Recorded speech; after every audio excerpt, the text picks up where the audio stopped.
Hello friends, welcome to PSC mania. तो आज हम 21 मई का द हिंदू एडिटोरियल डिस्कस करेंगे, लेकिन डिस्कस करने से पहले हम लोग को जो कल क्वेश्चन दिए थे आपको उसका आंसर जानने का प्रयास करते हैं। तो पहला क्वेश्चन क्या है आपका, देवबंद मूवमेंट जो आपका फ्रीडम स्ट्रगल के टाइम जो है शुरू हुआ था, उससे जुड़ा हुआ कुछ कथन दिया हुआ है। इसमें आपको पता करना है कि कौन सा कथन गलत है। पहला कथन क्या है आपका, ये जो है एक रिवाइवलिस्ट मूवमेंट था। तो जी हाँ, ये बिल्कुल स्टेटमेंट सही है। अंतर क्या होता है, एक होता है रिफॉर्मिस्ट मूवमेंट और एक होता है रिवाइवलिस्ट मूवमेंट। इन दोनों में अंतर क्या होता है, अंतर यही होता है कि जो आपका रिवाइवलिस्ट मूवमेंट होता है वो क्या कहता है कि जो भी आपकी मतलब जो पुराने दौर से, जो पुराने समय से जो भी प्रथा चली आ रही है उसी को कंटिन्यू करना, उसको फिर से रिवाइव करना जो भी ख़त्म हो गई हैं। और आपका जो रिवाइवलिस्ट मूवमेंट होता है वो, सॉरी, जो आपका रिफॉर्मिस्ट मूवमेंट होता है वो क्या कहता है, मतलब जो भी प्रथाएं चली आ रही हैं, जो भी उसमें कमियां हैं उसको दूर करना। अगर आपको एग्जांपल समझना हो तो जो ब्रह्मो समाज है, मूवमेंट है, वो आपका रिफॉर्मिस्ट मूवमेंट है। क्यों? क्योंकि जो भी आपका हिंदू धर्म में जो भी आपका, जैसे क्या बोलते हैं, विडो रिमैरिज वगैरह हो गया, ये जो है नहीं था उसमें। तो उसको, ये आप कुरीतियाँ उनको दूर करने के लिए ब्रह्मो समाज मूवमेंट जो है चलाया गया था राजा राम मोहन रॉय द्वारा। तो ये आपका रिफॉर्मिस्ट मूवमेंट हो गया। तो ये आपका अंतर हुआ। आपका पहला कथन बिल्कुल सही हो गया। सेकंड क्वेश्चन आपका कथन क्या है कि इसको कौन शुरू किया था। ये 1866 में मोहम्मद कासिम नानोतावी और राशिद अहमद गंगोही द्वारा शुरू किए गए थे। भी स्टेटमेंट का सही है। जो लास्ट स्टेटमेंट है इसमें आप एक करेक्शन कर लीजिएगा, हम कल करेक्शन करना भूल गए थे। इसमें जब आपको दे वेलकम, उसके बीच में आपको डिड नॉट लगाना है, तो आप डिड नॉट लगा लीजिएगा। तो ये जो है इसकी कथन क्या कह रहा है कि इन्होंने, जब आपका इंडियन नेशनल कांग्रेस 1805 में जो इस्टेब्लिश हुआ था, तो उन्होंने इसका वेलकम नहीं किया था। ये स्टेटमेंट गलत हो गया, बल्कि इन्होंने उनका जब इस्टेब्लिशमेंट हुआ था उसको वेलकम किया था, आपका देवबंद मूवमेंट जो भी आप चला रहे थे ये लोग। तो इससे जो आपका डी ऑप्शन है ये सही हो गया। बाकी स्टेटमेंट जो है आपके, जो है बाकी जो आपका जो ऑप्शन है वो गलत हो गया। सेकंड क्वेश्चन क्या है आपका, सेकंड क्वेश्चन है कि कौन से जो कुछ प्लेसेज है जो रिसेंट न्यूज़ में थे, ये कौन, जो आपके कंट्री दिया हुआ है, प्लेस दिया हुआ है, कुछ सम्मिलित है कि नहीं है, आपको पता करना है। तो जो आपका वेस्ट बैंक है वो इसराइल में है, ये बिल्कुल सही का स्टेटमेंट है। जो काला पानी है वो इंडिया में है। अभी उत्तराखंड का एक छोटा सा पार्ट है। अभी नेपाल और इंडिया के मध्य जो है एक विवाद हुआ है, उसी में ये जो है प्लेस जो है एक प्रोमिनेंट न्यूज़ में आया है। तो आपका इंडिया में है अभी अभी तक ये। थर्ड क्या है, हैफ़ा। हैफ़ा आपका सीरिया में नहीं है, ये बल्कि आपका इसराइल में है। तो जो आपका थर्ड स्टेटमेंट ये गलत हो गया। तो इससे क्या हुआ, इससे जो आपका इसमें क्या पूछा है, कौन सा करेक्टली मैच्ड है। तो आपका जो फर्स्ट है सेकंड मैच करेक्टली मैच्ड है, तो आपका सी ऑप्शन है वो सही हो गया। तो आइए इसी के साथ हम लोग आज का द हिंदू एडिटोरियल डिस्कस करते हैं। पहला आपका, पहले तुम जान लेते हैं कौन कौन सा आर्टिकल डिस्कस करेंगे। तो आप आज का पेपर आप अगर आप पढ़े होंगे उसमें आप देखोगे जो पहला आर्टिकल आपका वर्किंग सेफली, इसको हम डिस्कस करेंगे। हमारे लिए इंपॉर्टेंट है क्योंकि अभी सरकार ने गाइडलाइन जारी की है वर्किंग प्लेस में कैसे कैसे आपको उसमें काम करना है, तो ये डिस्कस करेंगे। दूसरा क्या है आपका, a whole in a whole, ये आपका हेल्थ केयर सिस्टम से है, उसमें क्या क्या चीज़ें हैं इसको हमने पहले भी डिस्कस किया था, तो इसको डिस्कस नहीं करेंगे। ये आर्टिकल डिस्कस है। ये आपका थर्ड आर्टिकल क्या है आपका, चाइना से आपको जुड़ा हुआ आर्टिकल है कि पोस्ट कोविड वर्ल्ड में जो है चाइना बेटरली प्लेस्ड है, मतलब अच्छे से वो प्रिपेयर है बजाय और कंट्री से। इसको डिस्कस करेंगे हम लोग, इसमें अच्छे अच्छे पॉइंट हैं। और ये आपका अभी सरकार ने डिफेंस सेक्टर में जो कह सकते हैं कि एक जो डोमेस्टिक मैन्युफैक्चर हैं उनको काफ़ी हद तक जो है उनको एक अपॉर्चुनिटी मिली हुई है, और उन्होंने काफ़ी भी मेजर्स लाए हुए हैं सरकार ने, तो उसको हम डिस्कस करेंगे। इसमें अच्छे पॉइंट हैं। तो ये हुए हमारे क्या बोलते हैं कुछ आर्टिकल। और ये नेक्स्ट वाला पेज में क्या होते हैं, हम लोग ये वाला आर्टिकल डिस्कस करेंगे, backing the angels in white coats. ये हमारे लिए कुछ इसमें इंपॉर्टेंट पॉइंट है, इसको हम छांट कर डिस्कस करेंगे। बाकी ये इसमें कुछ अच्छे पॉइंट नहीं, तो इसको हम नहीं डिस्कस करेंगे दोनों आर्टिकल को।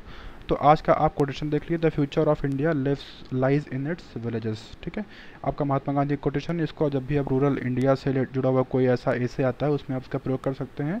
आपका एसे काफ़ी अच्छा जो है हो सकता है। तो इसी के साथ आइए आपका पहला आर्टिकल डिस्कस करते हैं, वर्किंग सेफली। ये किससे जुड़ा हुआ आर्टिकल है, अभी हेल्थ मिनिस्ट्री ने काफ़ी जो है एक परसों जो है कह सकते हैं एक गाइडलाइन जारी की है। जैसा कि हम जान रहे हैं इकोनॉमिक एक्टिविटीज़ जो है ओपन हो रही है पूरे विश्व में, तो इंडिया में भी जो है इसको जो है ओपन किया गया है। कुछ वर्क प्लेसेस, मतलब जो हमारे गवर्नमेंट या प्राइवेट वर्क प्लेसेस होते हैं उसको उनको कैरी आउट करने के लिए सरकार ने कुछ गाइडलाइन जारी किया हुआ है। तो पहले हम जान लेते हैं कौन कौन सी गाइडलाइन जो है जारी की है सरकार ने। तो सरकार ने कहा है कि फ़िज़िकल डिस्टेंसिंग मेंटेन करने के लिए, तो बिल्कुल नोन फैक्ट है। मैंडेटरी यूज़ ऑफ मास्क और या फिर कवर लगाना, ये भी क्या बोलते हैं सरकार ने कहा है फ्रिक्वेंटली हैंड वॉशिंग, मतलब हाथ धुलना साबुन से या फिर उससे इसको, और आपका रेस्पिरेटरी एटिकेट, मतलब अगर आप छींक रहे हैं तो आप रुमाल लगाइए या फिर हाथ लगाइए, इसको भी सरकार ने बताया है। सैनिटाइजिंग कॉन्टैक्ट सरफेस है, जो भी कॉन्टैक्ट सरफेस है जैसे सीढ़ी हो गया, डोरबेल हो गया, आपका स्विच हो गया, उनको जो है हमेशा सैनिटाइज करना। सेल्फ मॉनिटरिंग ऑफ हेल्थ, मतलब अपने आप को, जैसे जो भी आपका जो एक क्या बोलते हैं आरोग्य सेतु एप्लीकेशन है सरकार ने जारी किया है, उससे आप अपने आप को जो है सेल्फ मॉनिटर करिए। आप अपने बताइए आपके क्या क्या आपके जो है जुड़े हुए आपके प्रॉब्लम हैं, ठीक है। ये आपके पहला पहला जो है मेजर सरकार ने लिया है इसमें। दूसरा क्या कहा है सरकार ने कि जितने भी मान लीजिए कोई भी सिम्टोमेटिक केसेस आते हैं वर्क प्लेसेस पे, तो उनकी टेस्टिंग की जाए, उनको जो है क्वारंटाइन किया जाए वर्कर को, और जो भी क्लोज कांटेक्ट में आए हैं उनको, और 2 दिन तक जो है आपका जो ऑफिस है वो बंद किया जाए, ताकि जो है कोई भी ऐसा आउटब्रेक होने का खतरा हो तो उसको दूर किया जा सके। तीसरा क्या लिया सरकार ने, सरकार ने तो नहीं बल्कि और जो कंपनीज़ हैं उन्होंने कुछ मेजर लिए हुए हैं कि आरोग्य सेतु एप्लीकेशन को इंस्टॉल करने के लिए जो है मैंडेटरी कर दिया है। आप जितने भी क्या बोलते हैं प्राइवेट कंपनीज़ हैं उन्होंने जो है कुछ किया हुआ है। अब इसको अगर जो भी आप सरकार ने इसको मेज़र लिए हुए अगर इसको इन प्रैक्टिस फॉलो करना है तो क्या क्या मेज़र्स लिए जाने चाहिए, क्या क्या जो है करने की आवश्यकता है सरकार को। इसके अलावा तो सरकार को जो है करना चाहिए कि एक परसिस्टेंट कम्युनिकेशन ज़रूरी है, क्योंकि परसिस्टेंट कम्युनिकेशन होगा तभी जो है लोग इसके जागरूक होंगे, ठीक है। और क्या करना चाहिए, एक फ्री प्रोविजनिंग ऑफ मास्क वगैरह, मास्क फ्रीली प्रोवाइड किए जाएँ कंपनीज द्वारा। सैनिटाइजिंग मटेरियल वगैरह जो हैंड सैनिटाइज़र वगैरह हैं, सोप वगैरह, उसको भी जो है दिए जाएँ। और क्या जो भी आपका ऑर्गेनाइजिंग ऑफिस स्पेस है उसको भी अच्छे से मेंटेन किया जाए। अब हम बात करते हैं क्या बोलते हैं सेकंड पॉइंट कि क्या करना चाहिए। और तो सरकार को और भी कुछ करना चाहिए, जैसे कि बजाय सिर्फ और सिर्फ ये जो उन्होंने सरकार निकाला, बल्कि जो पब्लिक ट्रांसपोर्ट की सुविधाएं हैं उनको भी सरकार को जो है ओपन करनी चाहिए। जो भी आपका कोविड-19 से जुड़े हुए मतलब हैं या फिर कोई भी कहते पब्लिक ट्रांसपोर्ट है उसको सरकार को ओपन करना चाहिए। ये हुआ आपका जो है दूसरा दूसरा पॉइंट जो है सरकार को करना चाहिए। और क्या करना चाहिए सरकार को, जैसा कि सरकार ने कहा है कि अगर 50% जो आपका एक मतलब अगर जो भी आपका भी ऑफिस के जो लोग हैं उनकी जो लिमिट है उसको 50% ही तक जो है आप वहाँ पे बुलाएं, ये स्ट्रिक्टली फॉलो होना चाहिए। अब हम जानते हैं कौन कौन से चैलेंजेस इससे जुड़े हुए इन्वॉल्व हैं। तो जैसा हम जानते हैं सरकार ने कहा है फिजिकल डिस्टेंसिंग मेंटेन करने के लिए, लेकिन जैसा हम जानते हैं ये भी कि जो है कुछ ऑफिसेज ऐसे होते हैं जहाँ पे फिजिकल डिस्टेंसिंग मेंटेन करना ठीक नहीं रहा, मतलब कि इम्पॉसिबल है, क्योंकि बहुत ही वो छोटा होता है। तो मतलब वहाँ पे मेंटेन करना जो है मतलब नहीं नहीं हो पाता है। और क्या बोलते हैं कुछ ऑफिसेज ऐसे हैं जहाँ पे वेंटिलेशन की सुविधाएं अच्छी नहीं होती हैं, क्लोज इन्वायरमेंट होता है, ठीक है। तो वहाँ पे ऐसे ऐसे एरियाज़ में जो है वायरस का जो है ट्रांसमिशन का खतरा बढ़ जाता है। तो ये चीज़ जो है सरकार को जो है ध्यान देने की आवश्यकता है इसमें भी। और क्या है, जैसा हमने देखा आरोग्य सेतु एप्लीकेशन से जो ये क्या बोलते हैं मॉनिटरिंग मैकेनिज्म है, कॉन्टैक्ट ट्रेसिंग का मैकेनिज्म है, ये थोड़ा सा अभी मतलब अच्छे से प्रॉपर इसमें जो जुड़ी हुई प्रॉब्लम्स हैं उसको जो है सरकार ने सॉल्व नहीं किया हुआ है ऐसे। और ये एश्योर्ड है मतलब क्या बोलते हैं हेल्थ बेनिफिट देगा, तो ये भी कोई क्या बोलते हैं अभी एश्योरेंस नहीं हुई है इसमें, तो ये भी जो है एक चैलेंज जुड़ा हुआ है इससे। तो ये हुआ हमारा पहला आर्टिकल। सेकंड आर्टिकल क्या है आपका, China better prepared for the post Covid, मतलब पोस्ट कोविड मतलब कोविड-19 ख़त्म होगा तो चाइना कंट्री है वो विश्व में जो है अच्छे से प्लेस है। इसमें कुछ इंपॉर्टेंट कुछ पॉइंट दिए हैं जो पहले हमने डिस्कस किए थे, लेकिन जो इसमें इंपॉर्टेंट पॉइंट है वो हम जान लेते हैं। तो जैसा कि हम जानते हैं सरकार ने इस पैंडेमिक से लड़ने के लिए सरकार ने 20 लाख करोड़ का जो है इकोनॉमिक पैकेज जो है जारी किया हुआ है। तो इसको क्रिटिसाइज़ करते हुए कह रहे हैं कि ये बल्कि एक बजट डिस्कशन कह सकते हैं था, एक बजटरी अनाउंसमेंट कह सकते हैं, ना कि जो है कि स्टिमुलस पैकेज, क्योंकि लोगों को अभी इंस्टेंट आवश्यकता है, तो उसके लिए स्टिमुलस पैकेज मतलब जो इंस्टेंट उनकी ज़रूरतों को पूरा किया जा सके इसकी ज़रूरत थी, ना कि जो है आपका एक जो भी क्या बोलते हैं सरकार ने जो है मेजर्स लिए। तो क्या क्या सरकार ने मेजर लिए हमने पहले भी डिस्कस किया, लेकिन फिर से इसको शॉर्ट में हम जान लेते हैं। तो सरकार ने अभी जो आपका MSME इंडस्ट्री है उसमें उन्होंने जो है सरकार ने 3 लाख करोड़ रुपए की जो है लोन स्कीम प्रोवाइड की है। और क्या किया है, जो NBFC हैं आपका जो है और जो आपके क्या बोलते हैं बिजनेस सेक्टर हैं उनको जो है उनको उबारने के लिए, जो भी उसमें लिक्विडिटी की प्रॉब्लम है उसको दूर करने के लिए सरकार ने जो है मेजर लिए हुए हैं। तीसरा क्या लिया है सरकार ने जो हमारा पावर डिस्ट्रीब्यूशन का डिस्कॉम्स हैं उसमें, और जो रियल इस्टेट इंडस्ट्री हैं उसमें सरकार ने जो है काफ़ी हद तक जो है चीज़ें प्रोवाइड कराई हैं। मतलब एक लिक्विडिटी की प्रॉब्लम वहाँ पे थी, क्योंकि हम जान रहे हैं कोई इन्वेस्टमेंट जो है नहीं हो रही है, और एक जो भी चीज़ें हैं उसमें सरकार ने जो है उसको प्रोवाइड कराया है हमारा डिस्कॉम्स में और रियल इस्टेट में। चौथा क्या किया सरकार ने, फूड ग्रेन्स वगैरह जो है प्रोवाइड कराया है 2 मंथ के लिए अलग, जो भी हमारे मार्केट फंसे हुए हैं अलग अलग स्टेट में वहाँ पे। और सरकार ने क्या किया है, 1 लाख करोड़ की जो है सब्सिडी जो दी है जो हमारे एग्रीकल्चर कोऑपरेटिव सोसाइटीज़ हैं वहाँ पे। तो ये सरकार ने जो है लिया है। और क्या स्टेटमेंट, और क्या सरकार ने जो मेजर लिया हुआ है, मनरेगा में जो 40,000 करोड़ एक उसको बढ़ा दिया है। अभी जो 61,000 करोड़ रुपये था, तो उसको सरकार ने बढ़ा के जो है 40,000 करोड़ रुपये कर दिया, 60,000 से बढ़ा के 40,000 रुपये करोड़ जो है उसको बढ़ा दिया है। तो ये हुआ आपका। आपका नेक्स्ट क्या लिया सरकार ने, स्ट्रीट वेंडर के लिए एक क्रेडिट फैसिलिटी प्रोवाइड की है सरकार ने। इंटरेस्ट सबवेंशन दिया है, जो हमारे स्मॉल बिजनेस हैं उनको जो है इंटरेस्ट रेट जो है कम जो है दिया है, या फिर उसको माफ़ किया हुआ है स्मॉल बिजनेस सेक्टर में। और डिफेंस सेक्टर में, डिफेंस प्रोडक्शन में सरकार ने जो, और जो कोल सेक्टर है वहाँ पे सरकार ने जो है प्राइवेट सेक्टर को जो है इन्वॉल्वमेंट की जो है बात की है। और आगे ऐसा कुछ बजटरी प्रोविज़न जो है लाने की बात की, जितने भी हमारे डोमेस्टिक डिफेंस प्रोक्योरमेंट हैं, या फिर और जो भी हमारे वीपन सरकार मिलिट्री प्लेटफॉर्म है उसको जो भी मतलब जो इंपोर्ट नहीं करना, उसको नेगेटिव लिस्ट भी जो है सरकार ने जो है जारी करने की बात कही। तो इतने मुझे सरकार ने जो है लिए हुए हैं। अब हम बात करते हैं कि चाइना, जैसा कि आर्टिकल में पहले हमने बात की, चाइना किस तरह बेटरली प्लेस्ड है पूरे विश्व में पोस्ट कोविड-19 अगर का जब ये ख़त्म होगा तो कैसे वो बेटरली प्रिपेयर्ड है। तो चाइना का शुरुआत में ही ऐसा नहीं है कि चाइना ने अभी कोई कोई अच्छा सा स्टेप लिया, क्योंकि जो और भी कंट्रीज हैं उन्होंने स्टेप लिया। तो अगर हम उनके कुछ स्टेप देखते हैं जो पहले उन्होंने लिया है, तो अगर हम उसके स्टेप देखें तो आप उससे अंदाज़ा लगा सकते हैं कि किस तरह चाइना जो है बेटरली प्लेस्ड है पूरे विश्व में जो और कंट्रीज़ हैं उनके अगर उनके कंपेयर करें तो आपका 2015 में यूएन जनरल असेंबली में जो है, जो चाइना के करंट प्रेसिडेंट हैं शी जिनपिंग, उन्होंने जो है एक आइडिया जो है दिया था। क्या क्या दिया था, a community of common destiny of Mankind. तो उसमें उन्होंने क्या जो है शो किया था, उन्होंने इसमें ये बताया था कि कहा था कि जो है इकोनॉमिक ग्लोबलाइजेशन की बात की थी और इंफॉर्मेशन टेक्नोलॉजी रिवोल्यूशन की बात की थी। और फिर उसको और जो आइडिया उन्होंने दिया था फिर उसको एज अ एक इनिशिएटिव लिया उन्होंने, belt and road initiative, BRI इसको कहते हैं, जिसमें आपका जो CPEC है, जो चाइना और पाकिस्तान इकोनॉमिक कॉरिडोर है, वो उसका एक पार्ट है।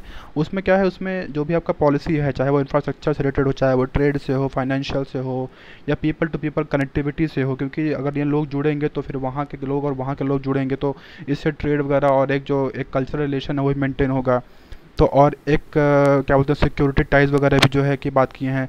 तो ये सब जो है जो इन्होंने जो है एक एड्रेस दिया था यूएन जनरल असेंबली 2015 में, उन्होंने इसको अपने इस पॉलिसी में इनकॉर्पोरेट किया है। तो इससे आप देख सकते हैं कि इंटरेक्शन जो है पूरे विश्व से जो है किस तरह चाइना का जो है बड़ा है। ये आपका पहला इनका पॉलिसी मेजर था। दूसरा क्या लिया, दूसरा इन्होंने जो है एक इकोनॉमिकल और टेक्नोलॉजिकल प्रोग्रेस की जो है एक ही नहीं, बल्कि जो और भी हमारे पावर मीन्स हैं चीज़ें, मतलब जैसा अगर हम बात करें ग्लोबलाइज्ड एरा में जो है चीज़ों को एक नया इंटरनेशनल नॉर्म की बात करें, तो जैसा अगर हमने देखा कि किस तरह इन्होंने जो है आर्टिफिशियल इंटेलिजेंस की बात करें, चाहे वो हम अगर साइबर स्पेस की बात करें, देखिए अभी किस तरह चाइना जो है अपने वहाँ पे एक इंटरनेशनल स्पेस स्टेशन भी इस्टेब्लिश करने की बात कर रहा है। और तो इसमें हम देख सकते हैं कि किस तरह जो एक नया इंटरनेशनल नॉर्म है वो जो है चाइना ने सेट किया है अपने टेक्नोलॉजिकल रिवोल्यूशन से। तो ये दूसरा इनका पॉलिसी स्टेटमेंट था। तीसरा क्या था,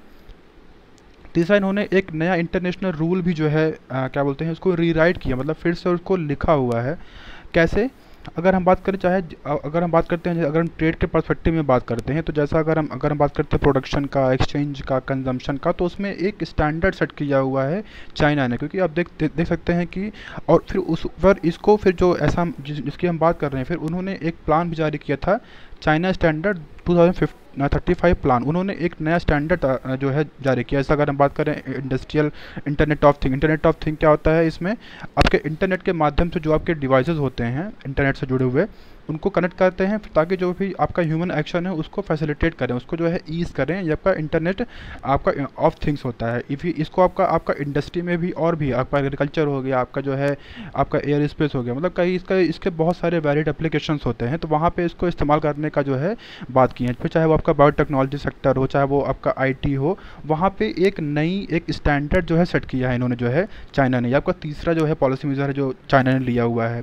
चौथा क्या लिया हुआ है इन्होंने, एक अगर हम बात करते हैं और भी आगे चीज़ों की, तो फिर अगर इसी इसी क्या बोलते हैं, जैसा हमने बात किया कि एक नया स्टैंडर्ड सेट किया हुआ है, तो एक नई नई इमर्जिंग जो इंडस्ट्रीज़ हैं उसको भी उजागर जो है चाइना ने किया है। जैसे अगर हम बात करते हैं मैन्युफैक्चरिंग का हो गया, चाहे वो अनमैन्ड व्हीकल हो गया, चाहे वो मटेरियल मतलब नए मटेरियल्स का आपका साइबर सिक्योरिटी हो गया, और भी चीज़ें जो अगर हम बात करते हैं, तो वहाँ पे भी जो है चाइना ने एक नया एक कह सकते हैं कि एक नई अपॉर्चुनिटी, एक नई इंडस्ट्री जो है उन्होंने जो है ओपन की हुई है। और फिर अगर हम बात करते हैं इंडिया को क्या करना चाहिए जो है इसको ऐसा आगे, अगर जिस तरह चाइना ने किया है उस तरह, तो हम जानते हैं कि जिस तरह चाइना ने जो है ऐसा एक स्टेप लिया, उसी प्रकार चाइना को एक कैलिब्रेटेड स्टेप जो है लेने की आवश्यकता है, प्लान बनाने की आवश्यकता है, जिसके लिए ऐसा जो इन्होंने सरकार ने जो है ये जारी किया है पैंडमिक से लड़ने के लिए, या फिर उसको, ये तो बहुत ही अच्छा है, लेकिन जो है सरकार को आगे भी ऐसा इसको जो है इनकॉर्पोरेट करने की आवश्यकता है। और आईएमएफ की अगर हम बात करें, आईएमएफ ने जो है प्रेडिक्ट किया है कि जो दो कंट्री हैं चाइना और इंडिया, ये यही से दो कंट्री हैं जिनका जो क्या बोलते हैं पॉजिटिव ग्रोथ पे जो है क्या बोलते हैं ये लोग आगे बढ़ेंगे। अगर हम बात करते हैं चाइना की, तो 1.8 आपका 1% ग्रोथ से बढ़ेंगी, और जो इंडिया है वो आपका 1.8% ग्रोथ से मतलब बढ़ेगा, ऐसा आईएमएफ ने प्रेडिक्ट किया है। और अभी एक नया ट्रेंड देखने को मिला है कि कुछ कंपनीज जो है चाइना से क्या बोलते हैं डाइवर्ट कर रही हैं, वो चाहे आपका पैंडमिक का भी का रीज़न हो, चाहे वो और भी कोई रीज़न हो, वहाँ से वो डाइवर्ट कर रही हैं। तो इंडिया एक पोटेंशियल कह सकते हैं कि डेस्टिनेशन हो सकता है ऐसी कंपनीज़ का, तो इंडिया को ये अपॉर्चुनिटी को टैप करने की आवश्यकता है। तो ये हुआ हमारे क्या बोलते हैं दूसरा आर्टिकल। तीसरा आर्टिकल क्या है हमारा, grasping the defence self reliance nettle. ये किससे जुड़ा हुआ आर्टिकल है, ये सरकार ने अभी डिफेंस प्रोडक्शन के लिए हुए से जुड़े हुए इकोनॉमिक पैकेज जो जारी किया है, उसमें पांचवा जो इन्होंने अनाउंसमेंट किया है, उसमें आपका डिफेंस और जो आपके हैं और भी सेक्टर हैं उसमें उन्होंने जो है जारी किया हुआ है। तो कुछ डेटा देते हैं शुरुआत में, कहते हैं कि इंडिया जो है अगर हम बात करें तो विश्व में दूसरा सबसे ज़्यादा ये जो आपका आर्म्स वगैरह होता है उसको इंपोर्ट करने वाला देश है। अगर हम बात करते हैं वैल्यू के टर्म में, तो 9% जो आपका ग्लोबल इंपोर्ट है, 9% वो हमारा इंडिया ही जो है करता है आपका इंपोर्ट, मतलब आयात की बात कर रहे हैं ये। और अगर हम बात करें तो ये जो सरकार ने अभी जो है इसको कहा है, जो एक क्या कह सकते हैं कि डिफेंस प्रोडक्शन में जो है प्राइवेट सेक्टर का और एफडीआई का अभी हम आगे बात करेंगे, तो इसकी क्या आवश्यकता थी, क्योंकि हम जान रहे हैं जो हमारा इंडिया का सिक्योरिटी इन्वायरमेंट है इस समय वो जो है बिल्कुल ठीक नहीं है। अगर हम बात करते हैं अपने उत्तर में, तो देखिए चाइना किस तरह जो है एक एग्रेसिव पॉलिसी अपना रहा है, पाकिस्तान तो हमेशा से ही हमारा जो है एक दुश्मन देश रहा है, तो मतलब वो किस तरह जो है वो मतलब कि एक एग्रेसिव पॉलिसी अपना रहा है, तो उसके लिए भी हमारा जो डिफेंस सेक्टर है वो रोबस्ट होना चाहिए। तो इसलिए जो उन्होंने सरकार ने लिया ये बिल्कुल सही डिसीजन है। और अगर बात करें टेक्नोलॉजी कैपेसिटी की, तो अभी इंडिया का देखिए काफ़ी जो हमारा आईटी सेक्टर है वो कितना अच्छे से डेवलप है, तो ये भी है, ये भी इसका भी आवश्यकता है। तो अगर हम बात करते हैं एक आपका मैन्युफैक्चरिंग कैपेसिटी, तो भी इंडिया का एक विश्व में जो है लोहा माना गया है। और अभी सरकार ने देखिए चीफ ऑफ डिफेंस स्टाफ की जो है इस्टेब्लिशमेंट किया है, एक नया ऑफिस क्रिएट किया है, जो हमारे तीनों जो हमारी आपका जो है जो डिफेंस सेक्टर का है, चाहे आर्मी हो, नेवी हो, एयरफोर्स हो, उन तीनों को इंटीग्रेट करने के लिए है आपका चीफ ऑफ डिफेंस स्टाफ जो है क्रिएट किया सरकार ने। तो वो भी उसमें भी ये आपका जो आपका इंडिजिनस जो आपका जो है मतलब कि देसी जो आपका इक्विपमेंट है, आपका डिफेंस इक्विपमेंट है, उसको बनाने की जो है बात की है आपका जो चीफ ऑफ डिफेंस स्टाफ में उन्होंने, जिसमें इसको मेज़र उसमें एक कह सकते हैं कि इनकॉर्पोरेट किया हुआ। तो ये भी जो है सरकार ने जो लिया स्टेप, तो ये उसी के अंडरलाइन जो है करता है। और हम देखते हैं सरकार ने जो है क्या क्या स्टेप लिए हुए हैं अपने पाँचवें जो सरकार ने जो है इकोनॉमिक पैकेज जारी किया, और उसके एक क्या कह सकते हैं कि उसको एक हम क्या बोलते हैं एनालिसिस करेंगे, उसके क्या सिग्निफिकेंस है और क्यों ज़रूरत थी, वो हम सब जो है क्या बोलते हैं देखते हैं। पहला क्या सरकार ने लिया हुआ है, पहला सरकार ने लिया हुआ जिस तरह हमने देखा कि जिस तरह हमारा क्या बोलते हैं इकोनॉमिक जो हमारा सिक्योरिटी है, जिस तरह यहाँ पे इशू है, तो सरकार को जो है एक आवश्यकता थी इस समय। और अगर हम बात करें तो देखिए जैसा कि हम जानते हैं कि जो हमारे प्राइवेट डिफेंस मैन्युफैक्चरर हैं और जो हमारे रिसर्च कैपेसिटी है, और अगर हम बात करते हैं हमारे टेक्नोलॉजी की स्किल की, तो जब भी हमारा कोई फॉरेन कमिटमेंट हो, जो भी हमारे फॉरेन क्लाइंट आते हैं जिसमें हम अपने कंट्री से डिफेंस प्रोडक्ट को जो है इंपोर्ट करते हैं, टाइप करते हैं, तो जो हमारे प्राइवेट मीन्स मैन्युफैक्चरर हैं वो आपके सब कॉन्ट्रैक्टर होते हैं, तो उनको उन्होंने प्रेस किया हुआ है।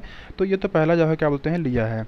और दूसरा क्या सरकार ने लिया है, सरकार ने जो है ये भी कहा है कि जैसा कि एक टाइम बाउंड मैनर में जो है डिफेंस प्रोक्योरमेंट प्रोसेस को, और आपका ये चाहे वो ट्रायल हो चाहे वो टेस्टिंग हो, उसको जो है सरकार जो है एक टाइम बाउंड मैनर में जो है उसको अपने वहाँ पे फिर उसको करेगी। तो इसका सिग्निफिकेंस क्या होगा, सिग्निफिकेंस ये होगा, देखिए अभी सरकार ने पिछले जो है 5 सालों में जो है 200 आपका डिफेंस एक्विजिशन जो है प्रपोजल्स लाए हैं, जो जिसका अगर हम वैल्यू टर्म में बात करें तो वो 4 ट्रिलियन है। तो ये सही समय है उन सभी को एक रिवाइज़ करने का, और एक मतलब एक जो अभी क्या बोलते हैं, एक वो अभी क्या बोलते हैं अर्ली स्टेज प्रोसेस में है, तो उसको अभी रिवाइज़ करें और फिर से उसको री एग्जामिन करके अपने जो नया इन्होंने जो है गाइडलाइन जारी किया हुआ है, एक नया प्रपोजल दिया हुआ है, तो उसको फिर से अपना एक कह सकते हैं कि प्रायोरिटाइज़ करें। तीसरा क्या सरकार ने लिया हुआ है, तीसरा जो हमारा ऑर्डिनेंस फैक्ट्री है, फैक्ट्री बोर्ड है, उसको कॉर्पोरेटाइज़ करने की जो है बात किए हैं। तो अगर हम बात करते हैं ऑर्डिनेंस फैक्ट्री बोर्ड की, तो इसकी क्या लेगेसी रही है, अगर लेगेसी की बात करें तो पिछले कई दशकों से जो हमारी ऑर्डिनेंस फैक्ट्री है वो हमारे क्या बोलते हैं इंडिया की बैकबोन रही है हमेशा। इन्होंने जो है आर्म फोर्सेस जो है काफ़ी मतलब को जो है काफ़ी कुछ जो है सप्लाई, चाहे हम अगर बात करें चाहे वीपन सिस्टम की बात करें, चाहे वो स्पेयर्स की बात करें, एमुनिशन की बात करें, ऑक्सिलरी की बात करें, चाहे यूनिफॉर्म बूट्स की बात करें, तो ये सब जो है ऑर्डिनेंस जो हमारी फैक्ट्री बोर्ड है ये सप्लाई की है हमारे फोर्सेस को। तो ज़रूरत क्या थी अभी इस समय, क्यों इसको जो है कॉर्पोरेटाइज़ किया गया है, क्योंकि हम जानते हैं कि नई नई टेक्नोलॉजी आई है और अच्छे क्वालिटी की डिमांड, जैसे हमारे बुलेट प्रूफ जैकेट हो गया या फिर अच्छे स्नाइपर्स की जो है बात करते हैं, तो उसकी डिमांड बढ़ी है, तो ये ज़रूरत थी, तो सरकार ने उसको जो है ज़रूरत पूरा करते हुए उसको कॉर्पोरेटाइज़ किया है। सिग्निफिकेंस क्या है इसका, सिग्निफिकेंस ये होगा कि इसका कहते हैं एक कॉर्पोरेटाइजेशन होगा पहला, तो हमने पहले डिस्कस किया, और इसकी पब्लिक लिस्टिंग हो सकेगी इसका, और जो हमारा कह सकते हैं कि एक एफिशिएंट इंटरफेस क्रिएट होगा, चाहे वो डिज़ाइनर का हो चाहे वो एंड यूज़र, जो हमारे क्या होते हैं डिज़ाइनर वगैरह होते हैं, जो भी हमारे बूट्स वगैरह, चाहे वो जो भी चीज़ें बनाते हैं आपके आर्म फोर्सेस के, तो एक और जो एंड यूज़र हैं उनको एक लाभ मिलेगा पहला। तो ये बता रहे हैं, और क्या बता रहे हैं कि जैसे जो हमारे फैक्ट्री हैं वो हमारा जो डिफेंस मैन्युफैक्चरिंग इकोसिस्टम है वो उससे इंटीग्रेट होंगे, चाहे वो फॉरेन बात की, चाहे वो हमारे आप बात करें डोमेस्टिक की, तो वो एक इंटीग्रेशन देखने को मिलेगा इसका, जो इन्होंने जो क्या बोलते हैं कॉर्पोरेटाइज़ किया है हमारे ऑर्डिनेंस फैक्ट्री बोर्ड को। चौथा क्या किया सरकार ने, चौथा जो है किया सरकार ने कि जैसा कहा है कि सरकार ने ये नहीं कहा है कि बिल्कुल ही इंपोर्ट नहीं करें। अगर हम बात कर रहे हैं सेल्फ रिलायंट की बात कर रहे हैं डिफेंस सेक्टर में, तो वो बिल्कुल ही ऐसा नहीं कि जो फॉरेन आपके हैं उसको इंपोर्ट नहीं करेंगे, बल्कि जो हमारे और टेक्नोलॉजीज़ हैं, जो बाहर की अच्छी अच्छी टेक्नोलॉजी हैं, कटिंग एज टेक्नोलॉजी हैं, उसको भी अपनाएंगे, ऐसा नहीं है। तो ऐसा क्यों है ये, हम अगर हम बात करें, क्योंकि और आगे करने की क्या आवश्यकता है, और इसका सिग्निफिकेंस यही है कि जो हम, क्योंकि हम जानते हैं कि हर टेक्नोलॉजी ट्रेड का यही मतलब नियम होता है कि ट्रेड अगर कर रहे हैं तो जो अदर कंट्री में टेक्नोलॉजी है उसको अपने कंट्री में लाएं, और उसको जो है उससे ताकि जो हमारे आर्म फोर्सेज हैं उससे वो लाभान्वित हों।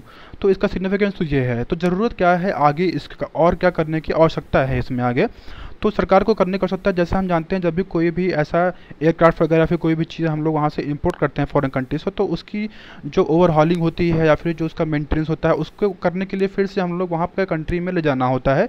तो ये ना करके बल्कि हमारे कंट्री में ही उसकी ओवरहॉलिंग हो और उसकी जो है मेंटेनेंस वगैरह उसका रिपेयरमेंट वगैरह सब हमारे इंडिया में हो, तो ये भी आगे करने की आवश्यकता है आगे। और सरकार ने क्या किया है, पाँचवा क्या लिया है, एफडीआई जो है को जो है ऑटोमेटिक रूट से जो है 74% बढ़ा दिया। पहले क्या था 49% था, उसको 74% बढ़ा दिया है। सिग्निफिकेंस क्या होगा इसका, सिग्निफिकेंस ये होगा कि जब हमारा फॉरेन और इनडायरेक्ट कंपनी, जो हमारे फॉरेन कंपनीज हैं, जो हमारे क्या बोलते हैं जो हमारे डोमेस्टिक डिफेंस मैन्युफैक्चरर हैं, उनसे कोलैबोरेशन होगा उनका। तो और क्या होगा, दूसरा क्या होगा, दूसरा ये हमारा ये होगा कि एक रिसर्च और डिज़ाइन अगर हम बात करें तो वो भी एक सस्टेन होगा इससे, क्योंकि अगर हम बाहर की नई टेक्नोलॉजी आएंगी डोमेस्टिक कंट्री से जो है क्या बोलते हैं वो कोलैबोरेट करेंगी, और यहाँ पे जो है वो इंडिया का ही से फ़ायदा होगा, जो हमारे क्या बोलते हैं वो हैं। और क्या है, और क्या होगा तीसरा फ़ायदा इसका, एफडीआई से जो लिया सरकार ने, जो हमारे सब कॉन्ट्रैक्टर हैं, जो जैसा हम जानते थे जब हमारे फॉरेन कंपनी से हम इंपोर्ट करते थे, जो हमारे सब कॉन्ट्रैक्टर होते थे हमारे प्राइवेट जो हमारे डोमेस्टिक मैन्युफैक्चरर हैं वही होते थे। तो उनको भी काफ़ी उनको एक अपॉर्चुनिटी मिलेगी, ताकि वो जो है इंडिया को मिली है, ताकि जो है वो अपने जो पोटेंशियल है उसको बढ़ा सकें। तो ये आपके क्या बोलते हैं एफडीआई का जो अलाउ किया है ये उसके जो फ़ायदे हैं। सरकार को और क्या करने की आवश्यकता है आगे? सरकार को एक इंटीग्रेटेड पर्सपेक्टिव प्लान बनाने की आवश्यकता है, ताकि एक क्लियर पिक्चर हो कि क्या भविष्य में कैसे कैसे स्टेप लिए जाएं। और सरकार ने डिफेंस प्रोक्योरमेंट प्रोजेक्ट मतलब 2020 की बात की है, उसमें जो है सरकार ने क्या बोलते हैं की बात की है, इसको जो है लाएंगे 2020 में। तो उसमें सरकार को लाने की आवश्यकता क्या है और चीज़ें, जैसा कि सरकार ने ये सब चीज़ें किया है, उसमें जो भी आपका स्ट्रेटेजिक पार्टनरशिप वगैरह होगा किसी भी कंपनी से, या फिर जो है क्या बोलते हैं इंडिजनाइजेशन करना है चीज़ों को, तो उसको प्रॉपरली जो है और उसका क्या टाइम पीरियड होना चाहिए, उन सब को जो है इसमें जो DBP 2020 है उसमें इनकॉर्पोरेट करे सरकार। और क्या किया सरकार ने, जो एक कॉस्ट का इशू है उसको भी सरकार का, ताकि जो हमारा एक इंडिजिनस कंटेंट है उसको जो है कॉस्ट ज़्यादा ना आए, ये भी सरकार को करने की आवश्यकता है। और क्या करने की आवश्यकता है? और अगर जो हमारे क्या बोलते हैं प्राइवेट इंडस्ट्री हैं, अगर उनको एक लेवल प्लेइंग फील्ड प्रोवाइड करनी है, तो जैसा हम जानते हैं कि जो हमारा DRDO है, defence research and development organisation, तो वो हमारा गवर्नमेंट का सोल एडवाइज़र है। अगर हम बात करते हैं डेवलपर या इवेलुएटर हमारा जो उसकी बात करते हैं, तो जो हमारे प्राइवेट प्लेयर हैं या फिर जो हमारे प्राइवेट इंडस्ट्रीज़ हैं, अगर उनको लेवल प्लेइंग फील्ड देना है तो उनका जो रोल है DRDO का, उसका उनको एड्रेस करने की आवश्यकता है, क्योंकि ये कॉन्फ्लिक्ट देखने को मिल सकता है भविष्य में। तो ये इतना चीज़ें जो है सरकार को करने की आवश्यकता है। अंत में इनका कंक्लूड ये कर रहे हैं कि अगर कोई भी मेजर रिफॉर्म करना है तो उसके 3 कंपोनेंट होते हैं। पहला क्या है? मनी, पैसा, मेथड, मतलब क्या क्या जो है मेथड होगा। और तीसरा क्या है? माइंडसेट, मतलब एक आइडिया। जो माइंडसेट होता है वो बहुत ही आवश्यक क्या बोलते हैं, बहुत ही आवश्यक होता है किसी भी रिफॉर्म को करने के लिए। तो ये क्या बोलते हैं अंत में ये कहते हैं। नेक्स्ट आर्टिकल क्या है आपका? Backing the angels in white coat. जो हमारे डॉक्टर्स हैं, जो हमारे हेल्थ केयर सेक्टर हैं, उसमें जो वो ये पूरा आर्टिकल उसी से जुड़ा हुआ आर्टिकल। पहले कुछ पॉइंट है वो हमने डिस्कस किया, लेकिन जो कुछ पॉइंट दे लेते हैं जो सरकार ने जो है अभी हेल्थ सेक्टर में क्या क्या जो है चीज़ें जो है सरकार ने जो है की हैं। तो सरकार ने पहले हम जानते हैं कि जैसा जो हमारे क्या बोलते हैं डॉक्टर्स वगैरह थे, उनके ऊपर काफ़ी अटैक हो रहा था और काफ़ी उनको एक ह्यूमिलिएशन का जो है सामना करना पड़ रहा था। तो उसके सरकार ने जो है 50 लाख इंश्योरेंस कवर जो है प्रोवाइड किया सरकार ने। तो ये एक वेलकम स्टेप है। दूसरा क्या किया है सरकार ने? एक वायबिलिटी गैप फंडिंग जो है प्रोवाइड की है, उसको बढ़ा के 20 से 30% कर दिया। वायबिलिटी गैप फंडिंग क्या होती है सरकार, ये हम जान लेते हैं शॉर्ट में। जैसे मान लीजिए कोई भी कंपनी है या स्टार्टअप है, वो ओपन कर रही है। मान लीजिए उसका कॉस्ट जो है क्या बोलते हैं 100 करोड़ आता है, ठीक है, लेकिन जो कंपनी है वो 60 करोड़ ही जो है वो इन्वेस्ट कर सकती है। तो जो 40 करोड़ रुपीज़ है वो जो है आपका सरकार देगी। तो ये आपका क्या बोलते हैं वायबिलिटी गैप फंडिंग होता है, या फिर कोई भी कंपनी देगी अगर हम कह सके हैं। तो वो सरकार ने 20 से 30% बढ़ा दिया। तो ये भी एक वेलकम स्टेप है। और क्या है, और क्या सरकार ने हर डिस्ट्रिक्ट में जो है एक इन्फेक्शियस डिजीज़ रूम क्रिएट करने की बात किया है। ये भी एक वेलकम स्टेप है। चौथा क्या किया सरकार ने एक लेबोरेटरी फैसिलिटी प्रोवाइड की है हर ब्लॉक लेवल पे। तो ये सरकार ने इतनी चीज़ें जो है की हैं। और क्या करने की आवश्यकता है सरकार को? जो है जो GST रेट है, जैसा जो भी आपके क्या बोलते हैं मेडिकल गुड्स वगैरह हैं, उसको या तो जो है कम करें, या तो बिल्कुल क्या बोलते हैं उसको एग्जेंट कर दें, जो उस पर GST ना लगाएं कुछ दिन तक। क्योंकि हम जान रहे हैं सबको जो है काफ़ी नुकसान हुआ है, जो हमारे क्या बोलते हैं आपके जो प्राइवेट इन्वेस्टर्स हैं, तो उनको जो है करने की आवश्यकता है। ये जो है कह रहे हैं, पहले इसमें सुझाव दे रहे हैं कि क्या क्या करना चाहिए सरकार को। और क्या करना चाहिए सरकार को जैसा हम जान रहे हैं कि जैसे एसेंशियल सपोर्ट जो है, अगर कोविड-19 को जो है प्रोवाइड करना है, तो सरकार को लिक्विडिटी की आवश्यकता है। तो बोरोइंग करने के अलावा सरकार को 3 साल तक के जो है उनको ऐसा मतलब क्या बोलते हैं एक इंटरेस्ट सबवेंशन दिया जाए इस स्कीम में, ताकि जो है ऐसा कोई फ्यूचर आउटब्रेक होता है तो उससे जो है वो फुल्ली इक्विप्ड रहें। और क्या कह रहे हैं सरकार, और क्या कह रहे हैं, इनका क्या सुझाव है? इनका सुझाव ये है अंत में कि हमारे हेल्थ केयर इंस्टीट्यूशन होते हैं वो मतलब फ्यूचर में और इन्वेस्ट कर सकें। जो हमारे टायर 3 हॉस्पिटल हैं, अगर हम बात करते हैं टेक्नोलॉजी की या फिर और भी चीज़ें की, तो जो एक मैट होता है, एक मिनिमम अल्टरनेटिव टैक्स होता है जो है हर कंपनी पे करती है। अगर हम बात करते हैं, एक होता है बुक प्रॉफिट होता है और एक होता है हमारा टैक्स प्रॉफिट होता है, टैक्सेबल होता है प्रॉफिट होता है। मतलब कि आप कितना प्रॉफिट अर्न करते हैं टैक्स उस पे टैक्स, और जब आप कहते हैं एक्चुअली प्रॉफिट अर्न कर रहे हैं, जब आप टैक्स पे नहीं कर रहे हैं, तो उस पर जो हमारा मिनिमम अल्टरनेटिव टैक्स होता है वो जो है क्या बोलते हैं जो हमारे प्राइवेट कंपनी है प्लेयर हैं उनको पे करना होता है। तो वो ऑलरेडी जब हमारा 25% कॉर्पोरेट टैक्स पे कर रहे हैं, तो सरकार को ये जो आपका मैट क्रेडिट है, इसको सरकार को जो है क्या बोलते हैं छूट देने की और क्या बोलते हैं ज़रूरत है, ताकि उसको वो फ्यूचर में वो पेमेंट कर, उनके पास लिक्विडिटी जो है पर्याप्त मात्रा में रहे। तो ये हुआ हमारा आज का आर्टिकल। तो आइए हम आज के क्वेश्चन देख लेते हैं। आप स्क्रीन पॉज करके आप इन क्वेश्चंस का आंसर जो है देने का प्रयास करिए। इसका आंसर जो है हम कल डिस्कस करेंगे। तो इसी के साथ हमारा आज का इतना डिस्कशन था फ्रेंड्स। Thank you.